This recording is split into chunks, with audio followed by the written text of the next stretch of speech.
Lideramos el camino de la opinión pública y buscamos que la cultura del debate alcance consensos y soluciones a los problemas de nuestro país.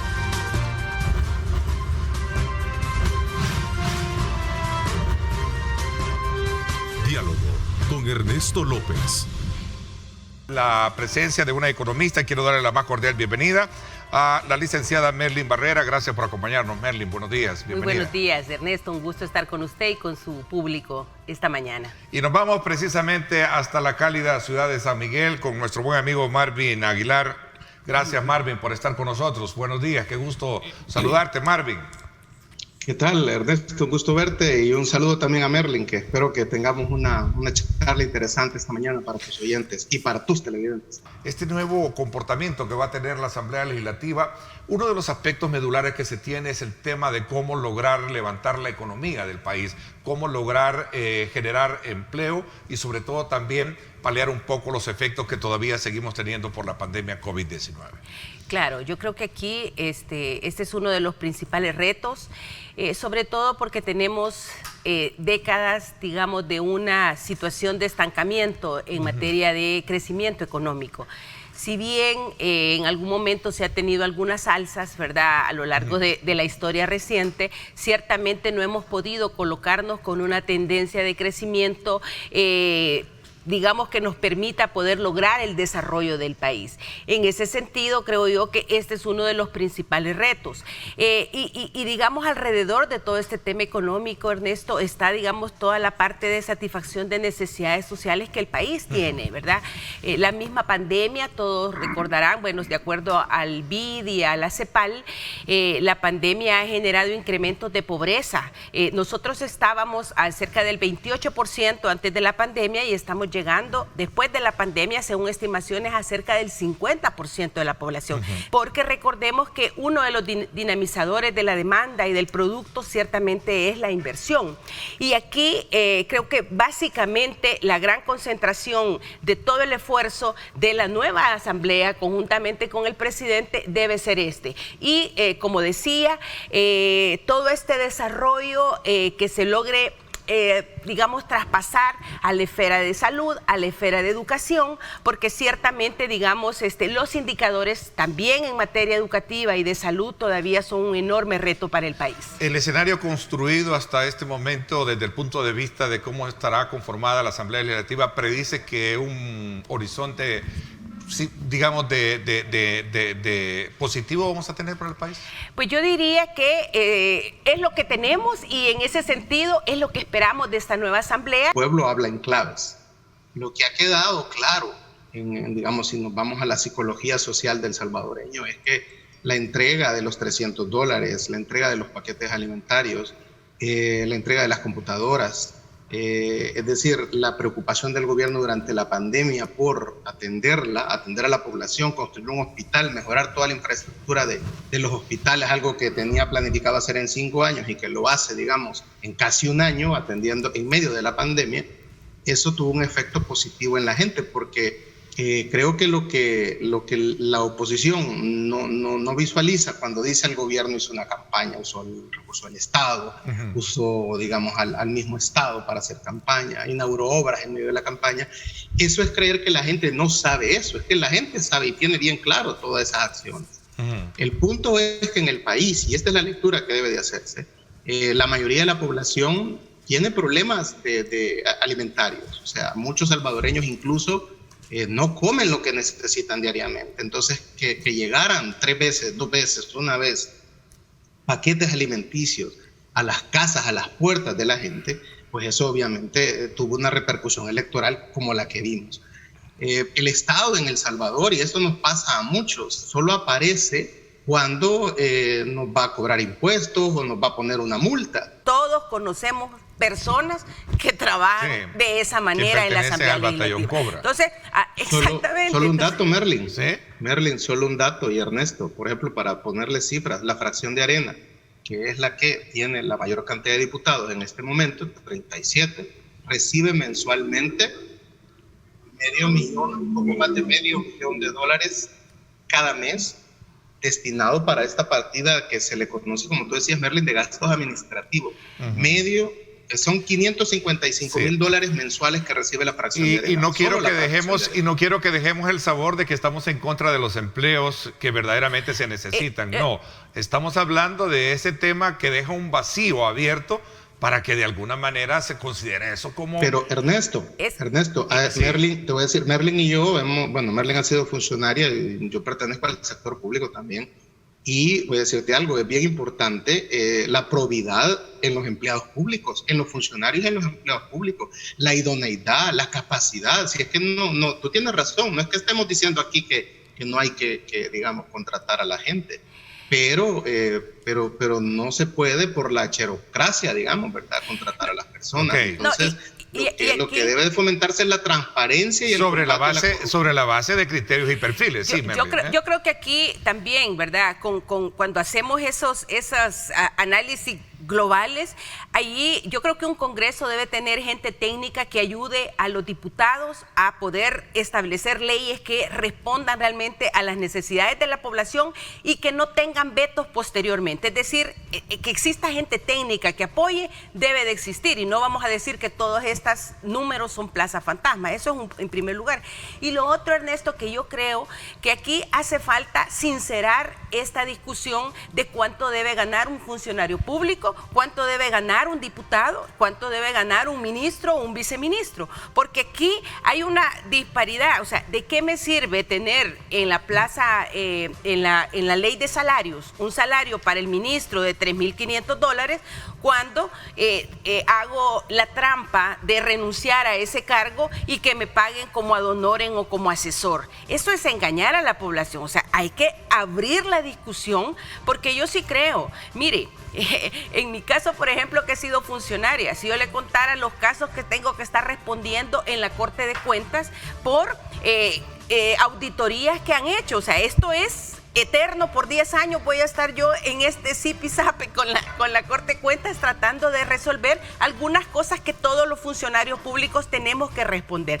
Entonces, la responsabilidad de un funcionario público es muy alta, en tanto que su firma como representante legal, por ejemplo, en la institución, asume patrimonialmente una responsabilidad muy grande, que incluye, por ejemplo, los bienes de mis hijos, de mi esposo y de toda mi familia. Entonces, esa discusión para mí hay que hacerla de manera abierta y no pensar que porque es ministro tiene privilegios y no tiene responsabilidades. Solo el déficit de este presupuesto que se presentó para el 2021 llevaba más de $1,300 millones. Solo el déficit presupuestario.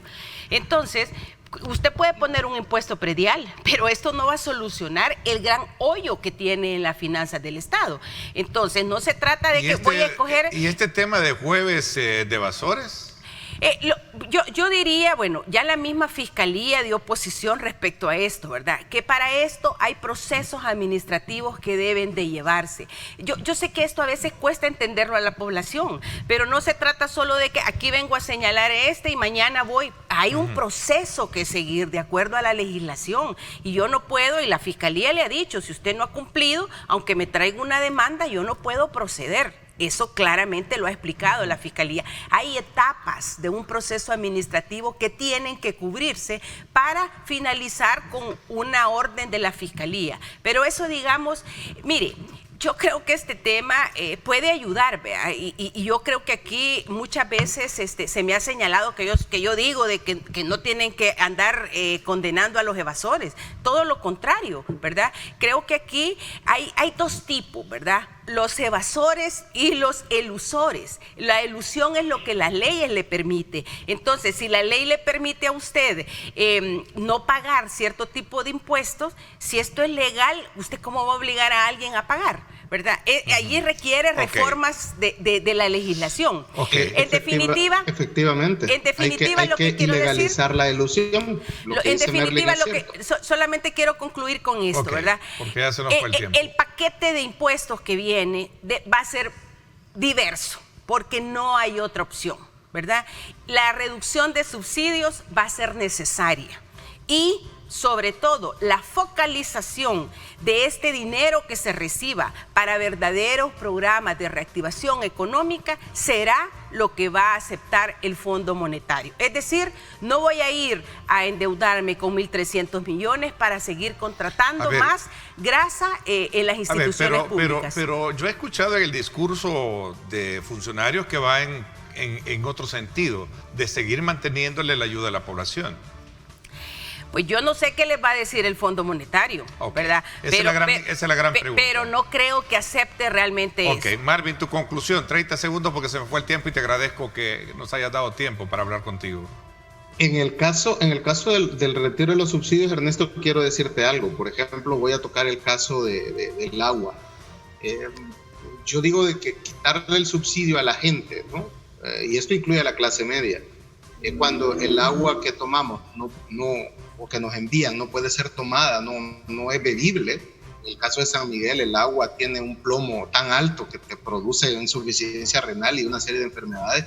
Entonces, yo diría que cuando le vas a quitar el subsidio a la gente, pero que la gente va a tener que seguir comprando el agua embotellada para poder medio tomar algo y no dañarte el cuerpo, pues eso va a ser un efecto negativo a la población. Por eso es necesario Por eso es necesario tener control precisamente del tema del agua, y es una deuda que en la Asamblea Legislativa se tiene. Marvin, se me fue el tiempo. Veamos un poco el tema del semipresencial. ¿Esto va a ser aplicado también para el sector público? Para todos, tanto público como privado. Y es opcional también. Es opcional. Todas las reglas son generales. Ahora, Ernesto, lo que sucede es que aquí los padres de familia o las familias en sí no estén creyendo que el día 6 de abril van todos los alumnos a la escuela. No. Las instituciones educativas durante esta semana y la próxima elaboraremos toda la planificación de cómo recibir a los estudiantes.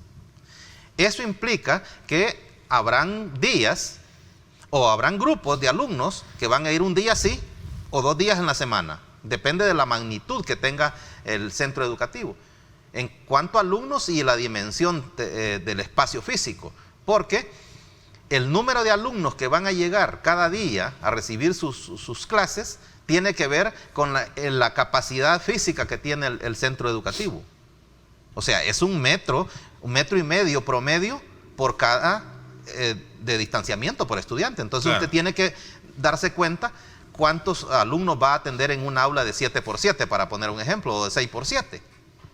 Entonces los padres de familia tienen que estar prestos a acatar las disposiciones o la programación que la institución le envíe.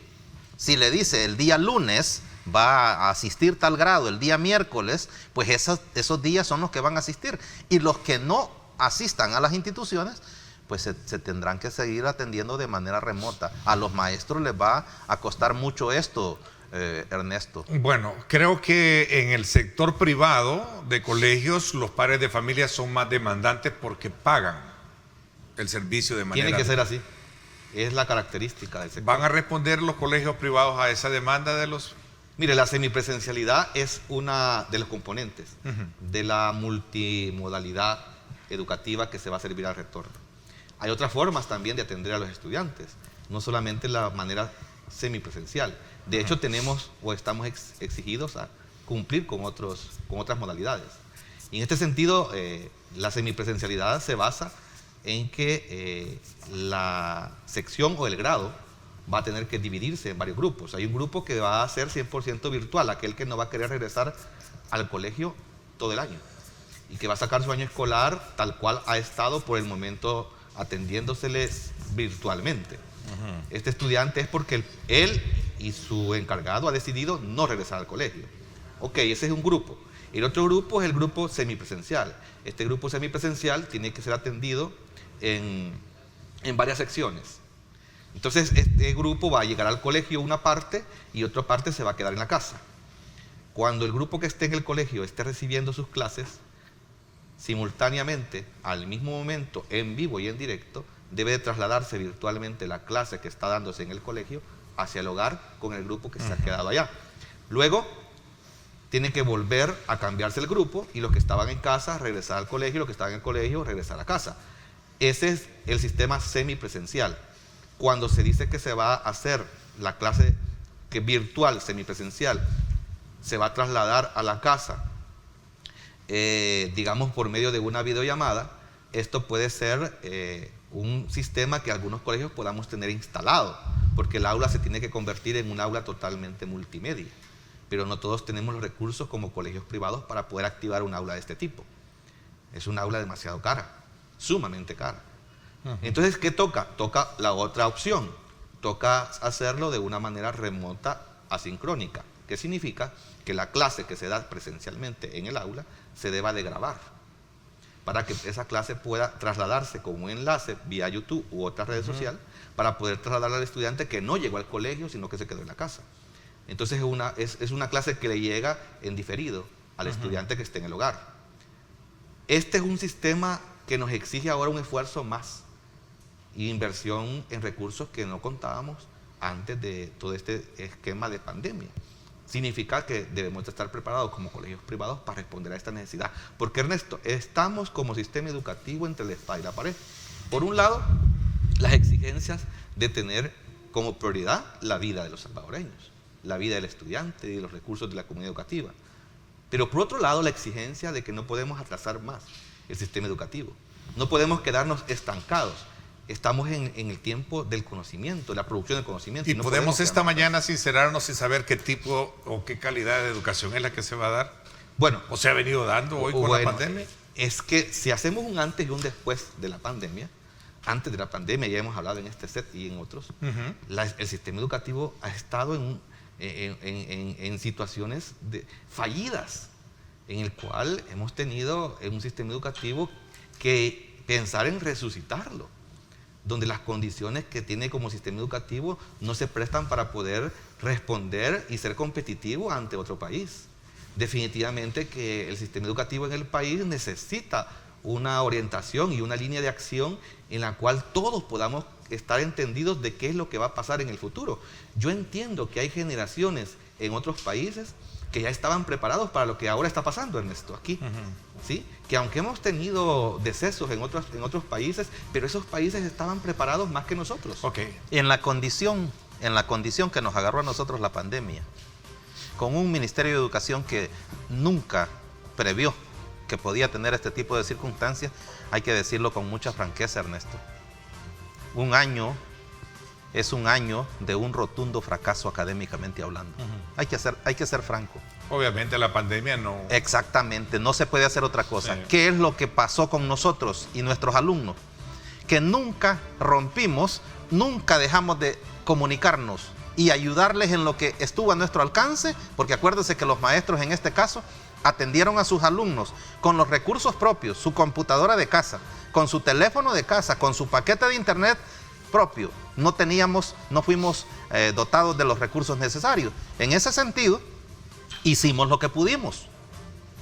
Y hoy se trata de que vayamos saliendo, y así como nos costó incorporarnos a ese proceso de atención remota, pues nos va a costar incorporarnos al proceso semipresencial también.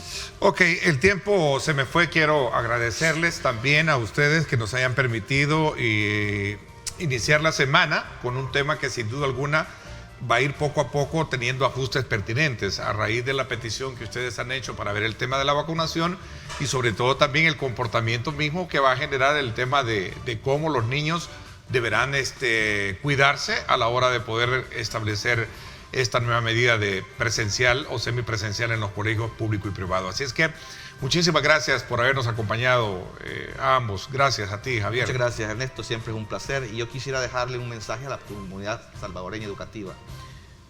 Tenemos que tener sentido de ubicación y sentido de responsabilidad en este quehacer que vamos a retornar a las aulas. Ok. Gracias, Ernesto, por invitarnos y estamos a la orden. Maestro Pacetino, gracias a ustedes. Por mi parte, esto es todo por hoy. Pásenla bien y como siempre recuerden lo más importante, amar a Dios sobre todas las cosas. Lideramos el camino de la opinión pública y buscamos que la cultura del debate alcance consensos y soluciones a los problemas de nuestro país.